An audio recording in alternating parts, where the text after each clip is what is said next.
নমস্কার, নিউজ আরসিবিএস এ আপনাদের স্বাগত। আপনাদের সঙ্গে আমি লাবণী। প্রথমেই দেখে নেব আজকের হেডলাইন্স। সাপের কামড়ে মৃত্যু শিশুর, আশঙ্কাজনক অবস্থা পিতার।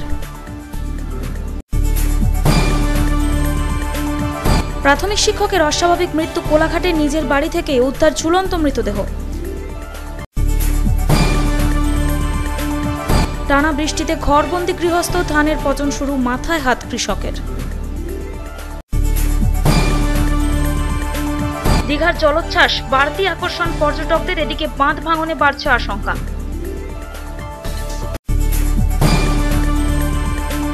কার্টুন চরিত্র এবার রাখিতে ব্যস্ত রাখি প্রস্তুতকারকরা। চিংড়ির মিল সংগ্রহ দেখাচ্ছে রোজগারের পথ, নদী তীরবর্তী এলাকার মানুষের বাড়ছে রোজগার। বৃদ্ধাশ্রমে একটু রং, একটি ধর্মীয় সংস্থার উদ্যোগে অনুষ্ঠিত হলো নানা অনুষ্ঠান। আসছি বিস্তারিত খবরে। ভয়ঙ্কর এক সাপের কামড়ে মৃত্যু হলো 4 বছরের এক শিশুর। ঘটনাটি ভগবানপুর থানার বেউদিয়া গ্রামের। কলকাতার চিকিৎসার জন্য নিয়ে যাওয়ার পথেই মৃত্যু হয় শিশুটির। সাপের কামড়ে আহত শিশুটির বাবা তমলুক হাসপাতালে চিকিৎসাধীন। সাপের কামড়ে মৃত্যু হলো এক শিশুর। সাপের কামড়ের জেরে আশঙ্কাজনক অবস্থা শিশুর পিতারও। ভগবানপুর থানার বেউদিয়া গ্রামের ঘটনা। জানা গিয়েছে মৃতের নাম শুভজিৎ পাল, বয়স 4। তারপরে ওই বাপ ছেলে শুয়েছিল, তার শুয়েছিল ওই রাত্রি 9টার দিকে তার বাবাকে কি একটা কামড়িয়েছি বলে এইভাবে গেছে। আর ওই ছেলে তার বাবার কাছে শুয়েছিল, ওকে আবার 1টা থেকে 2টোর ভিতরে ওকে চোট করছে। যাহাতে করেছে তাহাতে কি করেছে না, একটু চুন লাগিয়ে দিয়েছে হাতে, বলে তাহলে একটু কিছু পোকা টোকা হবে। তারপরে যখন বিছানাটা তুলে যখন তার মা দেখলো যে এই তো সাপ, এই বলে সেই সাপটাকে মেরে দেওয়া হয়েছে। মেরে সেইখানে ডাক্তারবাবুর কাছে তমলুকে নিয়ে যাওয়া হয়েছে। মঙ্গলবার গভীর রাতে ঘটনাটি ঘটে। বিছানায় মশারির ভেতরেই লুকিয়েছিল সাপটি। সেখানেই সাপটি শুভজিৎ এবং তার বাবা দীপক পালকে কামড়ায়। কলকাতায় নিয়ে যাওয়ার পথেই মৃত্যু হয় শিশুটির। আশঙ্কাজনক অবস্থায় দীপক অধিকারী তমলুক হাসপাতালে ভর্তি। এই সাপ রাত্রি 1টার সময় তার মা, রাত্রি 1টার সময় তার মা এবং তার বাবা আর তার ছেলে শুয়েছিল। বাবা ছেলেকে আগে বাবাকে কামড়িয়েছে, তারপর ছেলেকে কামড়িয়েছে সাপটা। তারপর ছুটে নেমে এসে আমাদেরকে বলতে আমরা নিয়ে গেছি হসপিটালে দেখিয়েছি। হসপিটালে মেডিসিন দিয়েছে, ভগবানপুর হসপিটালে। ওখান থেকে রিফার করেছে। ওখান থেকে তমলুক নিয়ে গিয়েছি। তমলুকে দেখাতে ওখানেও মেডিসিন দিয়েছে, অক্সিজেন দিয়েছে। তারপরে ওই অক্সিজেন দেওয়ার পর ওখানে মেডিসিন দিয়েছে, দিয়ে একদম ওখানে বলেছে যে তুমি নিয়ে চলে যাও বড় হসপিটালে, কলকাতা নিয়ে চলে যাও। আমরা এতে কলকাতাতে নিয়ে গেছিলাম, রাস্তায় কেটে গেছে। ফোন করতেন কি সাপ ছিল? কালচিতি। সাপটাকে মেরেছেন? হ্যাঁ, মেরে দিয়েছি। সমীর মাইতির রিপোর্ট, নিউজ আরসিবিএস। নিম্নচাপের জেরে ভারী বৃষ্টি হয়েই চলেছে টানা কয়েকদিন ধরে এবং আগামী দিনেও হওয়ার সম্ভাবনা রয়েছে। ফলে গৃহস্থরা এক প্রকার ঘরবন্দি। সমস্যায় পড়েছে স্কুল পড়ুয়া থেকে শুরু করে অফিস আদালত যাত্রী সবাই। চাষের জমিতে জল জমছে, শুরু হয়েছে ধান গাছের পচনও। চিন্তার ভাঁজ চাষিদের কপালে। বঙ্গোপসাগর উপত্যকায় নিম্নচাপ, তার জেরেই টানা ভারী বৃষ্টি। কয়েকদিন টানা বৃষ্টির জেরে এখন ঘরবন্দি গৃহস্থ, মাথায় হাত কৃষকদেরও। সমুদ্র তীরবর্তী এলাকায় বিস্তীর্ণ কৃষিক্ষেত্র জলের তলায়। ইতিমধ্যেই ধান গাছে পচন ধরেছে। যদি আরও কয়েকদিন পরিস্থিতি এরকমই থাকে তাহলে দুর্ভোগ আরও বাড়তে পারে, এমনটাই আশঙ্কা করা হচ্ছে। বুধবার কাঁথির কচুরি গ্রাম পরিদর্শন করেন কাঁথি 1 নম্বর ব্লকের কৃষি আধিকারিক প্রসেনজিৎ জানা। ধানের অবস্থা, ধান তো আমরা রোপণ করেছিলাম, বীজতলাও ছিল, আরও কিছু রোপণ বাকি ছিল যেটা রোপণ করব। কিন্তু বর্তমানে যেই অতিবর্ষণে বীজতলাও জলের তলায়, যেটা রোপণও হয়েছিল সেটাও এখন জলের তলায়। গাছের কি অবস্থা? গাছের অবস্থা, নিচের পাতাগুলো পচন এসে গেছে। হ্যাঁ, নিচের পাতাগুলো পচন এসে গেছে। উপরের অংশটা তবুও একটু সবুজ আছে। এখনও আশাবাদী, যদি তাড়াতাড়ি জলটা নিষ্কাশন হয় আমরা হয়তো ফসল এতেও পেতে পারি। এখন পুরোপুরি জলে ভর্তি? এখন জলে ভর্তি।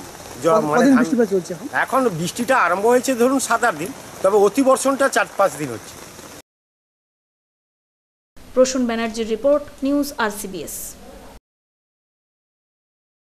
এক ব্যক্তির অস্বাভাবিক মৃত্যুকে ঘিরে চাঞ্চল্য ছড়ালো কোলাঘাটে। বাড়ির মধ্যে থেকে ঝুলন্ত মৃতদেহ উদ্ধার হয় ওই ব্যক্তির। জানা গিয়েছে দীর্ঘদিন ধরে তিনি পারিবারিক অশান্তির জেরে মানসিক অবসাদে ভুগছিলেন। মৃতের স্ত্রী খুনের অভিযোগ তুলেছেন মৃতের পিতার বিরুদ্ধে। তদন্ত শুরু করেছে পুলিশ। কোলাঘাটে অস্বাভাবিক মৃত্যুর জেরে চাঞ্চল্য ছড়ালো এলাকায়। কোলাঘাট বিট হাউস থানা এলাকার শাহাপুর গ্রামের ঘটনা। বৃহস্পতিবার সকাল 11টা নাগাদ এলাকার এক প্রাথমিক শিক্ষকের ঝুলন্ত দেহ উদ্ধার হয় তাঁরই বাড়ি থেকে। জানা গিয়েছে মৃতের নাম দেবাশিস জানা, বয়স আনুমানিক 32। তাকে উদ্ধার করে কোলাঘাট ব্লক হাসপাতালে নিয়ে গেলে চিকিৎসকেরা মৃত বলে ঘোষণা করেন। মৃত শিক্ষক দেবাশিস জানা পাঁশকুড়া থানার জিয়াদা প্রাথমিক স্কুলে শিক্ষকতা করতেন। 4 মাস আগে পাঁশকুড়া থানার দিগলাবার গ্রামে কবিতা জানার সঙ্গে তার বিয়ে হয়। বিয়ের পর থেকেই পারিবারিক অশান্তি চলত বলে অভিযোগ। মৃতের স্ত্রীর অভিযোগ তার স্বামীকে খুন করা হয়েছে। অভিযোগের তীর মৃতের পিতার বিরুদ্ধে। ঘটনার তদন্ত করছে পুলিশ। ওরা স্বামী স্ত্রী, ওদের 4 মাস আগে বিয়ে হয়েছে। বিয়ে হওয়ার পর থেকে ওদের অশান্তি শুরু হয়। তো প্রায় মারধর করে বাড়ি চলে যাবে। কে মারধর করে? বৌমা মারধর করে ছেলেকে। আচ্ছা, ছেলেকে মারধর করে বাপের বাড়ি চলে যায়। তারপরে প্রায় দিন 15 পরে আবার একদিন বাবাকে নিয়ে আর আরও 5-7 জনকে নিয়ে আবার বাড়িতে একদিন আসে। এসে আবার চেল্লামেলি তর্কাতর্কি হয়। হওয়ার পর আবার মারধর করে, মুখে থুতু দেয়, দুধ হাবড়া, থুতু দেওয়ার পর বেরিয়ে যায়। বলেছিল আমার সঙ্গে চলো, যায়নি। তারপর ছেলে সেই অশান্তিতে ভেবে ভাবতে ভাবতে আত্মহত্যা করে। কি নাম ছেলেটা? বাবলু, ডাক নাম বাবলু জানা। কি করে? Primary teacher. জাহাঙ্গীর বাদশার রিপোর্ট, নিউজ RCBS। কারো পৌষ মাস, কারো সর্বনাশ। দীঘায় এখন পরিস্থিতি কিছুটা এরকমই। পর্যটকদের উচ্ছ্বাস আর আকর্ষণ জলোচ্ছ্বাস, কিন্তু জলোচ্ছ্বাসের কারণে বাঁধে ভাঙন। বাঁধ সম্পূর্ণভাবে ভেঙে গেলে বিস্তীর্ণ এলাকার সমুদ্রের জলে প্লাবিত হতে পারে। তাই এখন আশঙ্কায় রয়েছেন সমুদ্র তীরবর্তী এলাকার বাসিন্দারা। শনি, রবি আর 15ই আগস্ট সব মিলিয়ে দিন তিনেকের ছুটি। ছুটি কাটাতে অনেকেরই গন্তব্য দীঘা। এখন দীঘায় জলোচ্ছ্বাস প্রবল। সেই জলোচ্ছ্বাসও পর্যটকদের কাছে বাড়তি আকর্ষণের কারণ।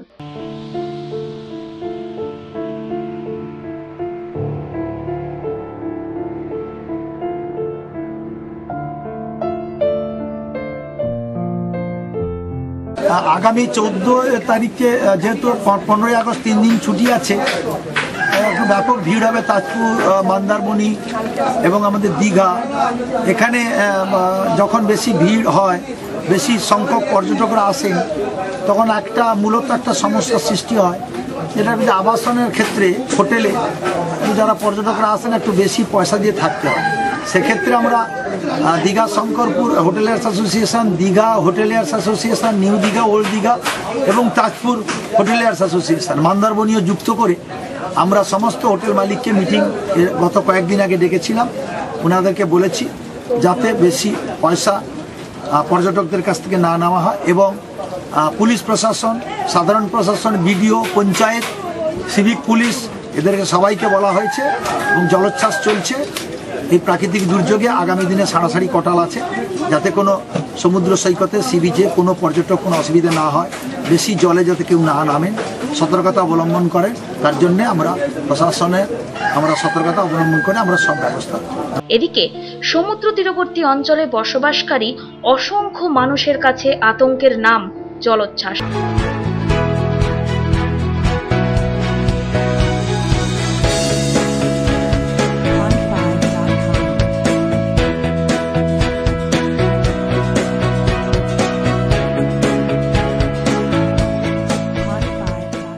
আমাদের কাছাকাছি সমুদ্র, আমাদের খুব কষ্ট হচ্ছে। আমাদের বাসস্থান সমুদ্রে তট ভেঙে গেছে, থাকতে আমাদের খুব কষ্ট হচ্ছে। আর এখানে জল ঢুকে যাচ্ছে। কাছাকাছি রাস্তাটা যেন আমাদের থাকবার যেন একটু তাড়াতাড়ি সুব্যবস্থা হয়। নিম্নচাপের জেরে টানা ভারী বর্ষণ আর জলোচ্ছ্বাস, সবকিছুর চাপে বাঁধ ভাঙন। দীঘা, শঙ্করপুর, উদয়পুর, তাজপুর, গোপালপুর, চাঁদিপুর, লছিমপুরের মানুষজন এখন আতঙ্কে। গ্রামের গা ঘেঁষেই বয়ে গিয়েছে সমুদ্র। যে কোনো মুহূর্তে ভেঙে যেতে পারে বাঁধ। সামনেই আবার পূর্ণিমার ভরা কোটাল। বাঁধ ভাঙলে প্লাবিত হবে বিস্তীর্ণ এলাকা। ইতিমধ্যেই এই এলাকা পরিদর্শন করেছেন রামনগরের বিধায়ক অখিল গিরি। অবস্থা দেখে আশঙ্কা প্রকাশ করেন তিনিও। আমরা এখন জলদার মুখটায় দাঁড়িয়ে আছি। জলদাটা সব থেকে বেশি ক্ষতিগ্রস্ত হচ্ছে এইবার এই প্রাকৃতিক দুর্যোগে সব জায়গা থেকে। অন্যান্য জায়গায় বাঁধ দুর্বল হয়েছে, কিন্তু এখানে ভয়ঙ্করভাবে যা পরিস্থিতি হয়েছে, এক্ষুনি এটা দপ্তর থেকে ব্যবস্থা করা দরকার, মেরামত করা দরকার। তাই আমি এক্ষুনি দপ্তরকে বলেছি, শেষ দপ্তরকে অবিলম্বে এটা ইন্সপেকশন করে আপাতত জলদার মুখটা যে এই যে ভাঙনটা অবিলম্বে এটা যদি না সারানো হয়, আগামী দিনে গ্রামের মধ্যে জল ঢুকে যেতে পারে। এই কটালটা যে সামনের দিকে আসছে খুব বিপদ, মানে খুব ভয়ঙ্কর কটাল, এটা শক্তি বেশি, জলোচ্ছ্বাস বেশি হওয়ার সম্ভাবনা। তাই অবিলম্বে যাতে জলদার মুখটা সারানো যায় আমি শেষ দপ্তরকে বলেছি। বাঁধ ভাঙলে কি হবে এই প্রশ্নেই আশঙ্কিত সমুদ্র তীরবর্তী এলাকার বাসিন্দারাও। যে ভাঙনটা হচ্ছে আর কি, আমাদের গ্রামবাসী এখন থাকতে পারবে না, যা অবস্থা আপনাদের দেখালাম। আপনারা দেখতে পাচ্ছেন সামনাসামনি ফটো করে দেখুন যে আর মাত্র আমাদের 10 থেকে 15 ফুট বাকি, বালুটা বাকি আছে ভেঙে আসতে, জলটা ঢুকে আসতে আর কি। রাস্তাঘাট হচ্ছে, রাস্তা কিছু থাকবে না, ঘর বাড়ি কিছু থাকবে না। কেন হচ্ছে কেন? এটা নদী ভাঙন, মানে যে ভরা, এটা তো সমুদ্র, অর্থাৎ সমুদ্রের ভরা কটালে কিংবা ঘূর্ণিঝড় হলে বা নিম্নচাপ হলে এখানে জল উত্তাল হয় আর কি। অসুবিধা বলতে জল উচ্ছ্বাসে আমাদের যে ক্ষতিটা হচ্ছে, মানে জল, মানে যেসব বাঁধ ছিল কিছুটা দুর্বল হয়ে এসছে, তো সেই দুর্বলের জায়গা যেটা না করলে নয়।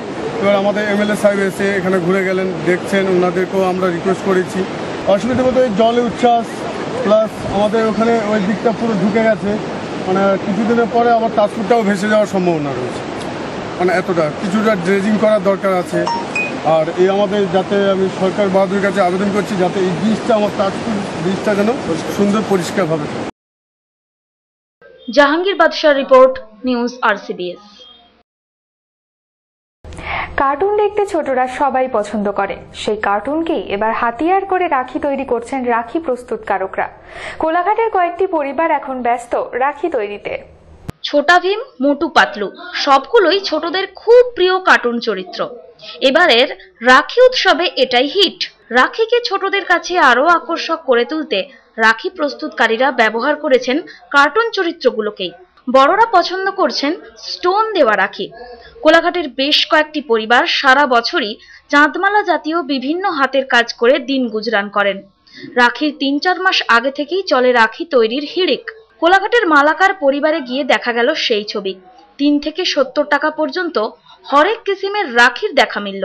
সামনেই রাখি, তাই এখন চরম ব্যস্ততায় দিন কাটছে রাখি প্রস্তুতকারকদের। এই তো রাখি এই যে চলছে, মানে কতদিন আগে থেকে কাজ শুরু হয়েছে? এটা আমাদের প্রায় 6 মাস আগে কাজ শুরু হয়ে গেছে। রাখি প্রায় বিভিন্ন রকম মিলে প্রায় 20-30 হাজার তৈরি করা হয়েছে। এই রাখি যাচ্ছে কোথায়? এখান থেকে যাচ্ছে হাওড়া, যাচ্ছে কলকাতা, যাচ্ছে তমলুক আছে।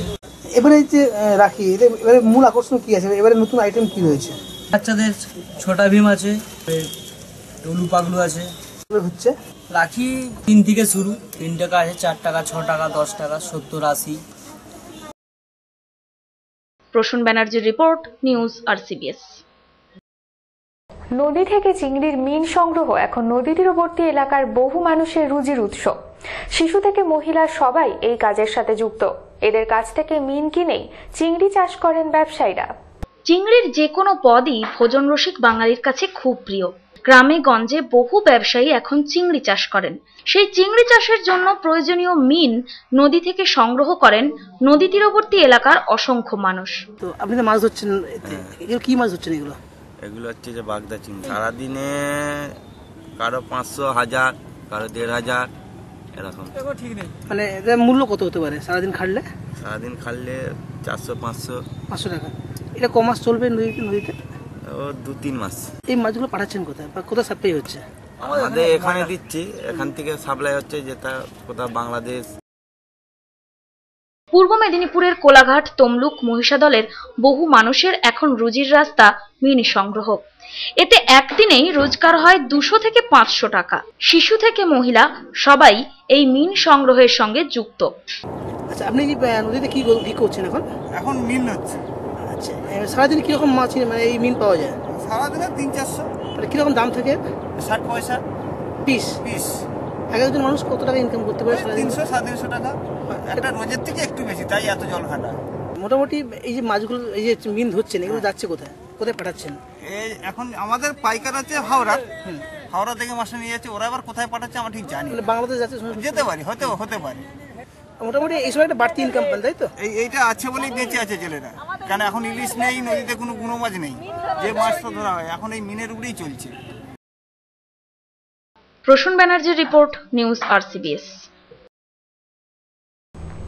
কোলাঘাটের রাইন গ্রামের অমর সংঘ পরিচালিত বৃদ্ধাশ্রম বৃদ্ধ বৃদ্ধাদের বিষণ্ণ জীবনে একদিনের জন্য আনন্দে ভরে দিল অন্ধ্রপ্রদেশের একটি ধর্মীয় সংস্থা। সারাদিন চলল নানা অনুষ্ঠান। কারো পরিবার থাকা সত্ত্বেও তার ঠিকানা বৃদ্ধাশ্রম, কারো আবার কেউ নেই। জীবনের শেষ প্রান্তে এসে বৃদ্ধাশ্রমই শেষ আশ্রয়। কোলাঘাটের রাইন গ্রামের অমর সেবা সংঘ প্রায় 20 বছর ধরে এই বৃদ্ধাশ্রমটি চালিয়ে আসছে। গোটা রাজ্যের বিভিন্ন জেলা থেকে প্রায় 25 জন বৃদ্ধ বৃদ্ধা এখানকার আবাসিক। তাদের এই সাদা কালো জীবন একদিনের জন্য রঙিন হয়ে উঠল।